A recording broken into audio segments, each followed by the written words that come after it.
ngayon guys, gagawa na naman tayo ng sushi kasi may natira kong salmon. Susot lang tayo ng gloves.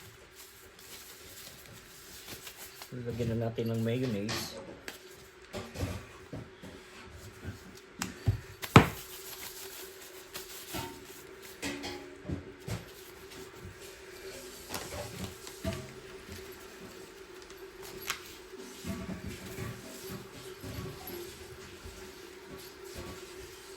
Rice. 3, 4, 5. Kasi 5 gagawin natin guys. Tama na yan ang pampulutan.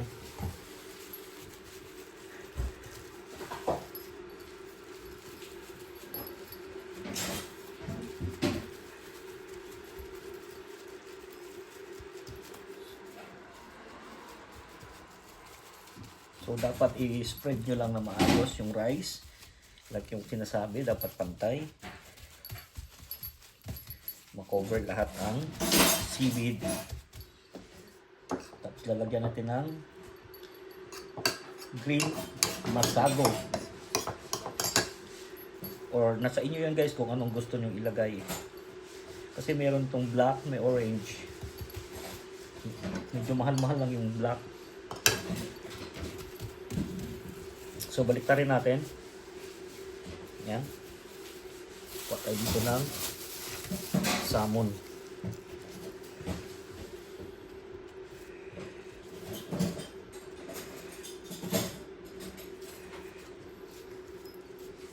Yan guys, oh. Diba? Tapos lagyan natin ng avocado. Ganda ng avocado sa Costco.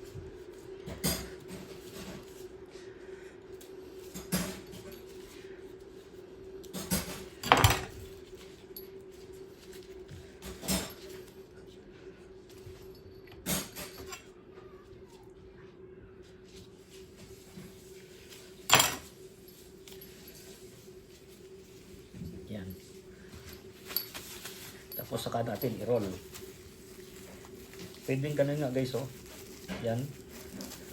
Yan. Para di sa mga beginner ba? Dito mahirapan. Ganyan siya.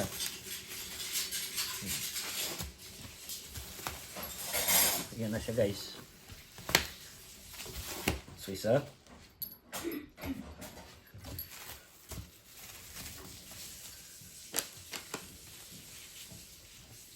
Ganun ulit.